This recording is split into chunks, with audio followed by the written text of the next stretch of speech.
আর দিদি গিয়ে বলে দিদিকে আমকুড়া ব্যাট। বাবা উঠোনটার কি অবস্থা করে রেখেছে এই ছেলে পিলাগুলো। এই চুপ কর দিনি।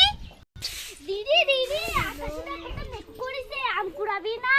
হেই বাইরেতে কত কাজ পড়ে রয়েছে, সামনে গিয়ে আম কুড়াতে যাব। চল না দিদি চল। আরে স্যার আচ্ছা ঠিক আছে, যতক্ষণ এত করে বলছিস চলে যাই। চল চল।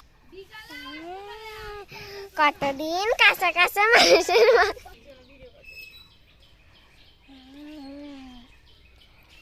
অনেকদিন মানুষের মাংস খাইনি, আজকে খাওয়ালাইবি। আজ যদি কোনো মানুষ পাই রাখতেছি পাই খাবো। তো দুটো মানুষ মেয়ে পাইছি, আজকে ওদেরই শিকার করে খাবো। এ বুই তুই বললি এখানে নাকি অনেক আম পাওয়া যাবে, একটা